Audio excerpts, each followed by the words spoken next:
their grief and loss. Hipkins. Mr.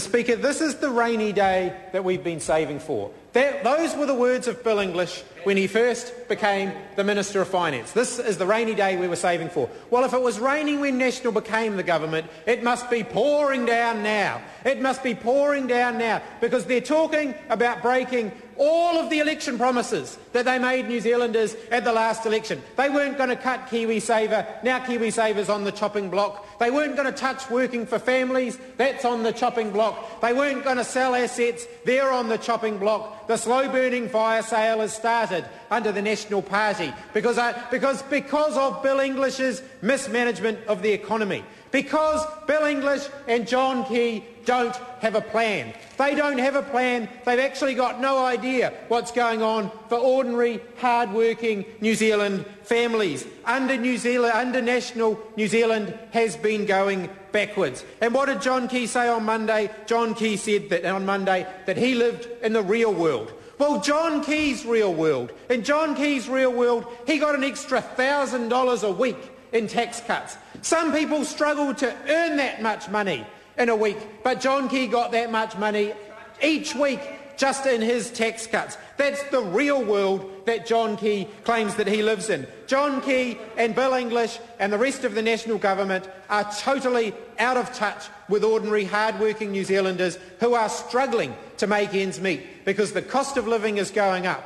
Every day when they fill up their cars or go to the supermarket, they are facing increased prices. And what's John Key and Bill English's prescription for that? They're going to increase prices further. They're going to privatise ACC so that New Zealanders will pay more for their ACC and get less. They're going to sell the state assets. They're going to sell the energy companies so that New Zealanders will pay more for their electricity. Because of course they'll pay more for their electricity if the energy companies are sold. Because what's any private investor going to want to do with the electricity companies? They're going to want to maximise their profits. So the government's plan for getting New Zealand out of the raining and pouring that Bill English is talking about is to load more and more cost of living onto ordinary New Zealand working families because they haven't got a plan. They don't know how to get New Zealand back on track. They don't know how to create jobs. They don't know how to lift wages. All they've got a plan to do is divide up and hock off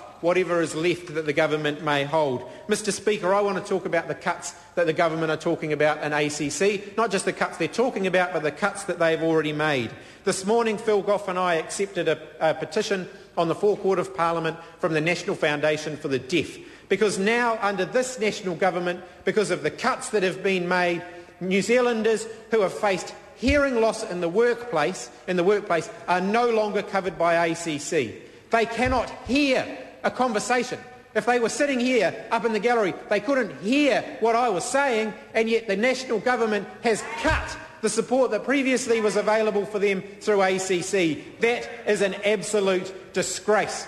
Mr. Speaker, if we say that we judge our society by how we treat the most vulnerable, this government's track record is an absolute indictment upon the ministers in this government, because they're not doing well by that measure. They are cutting funding for children.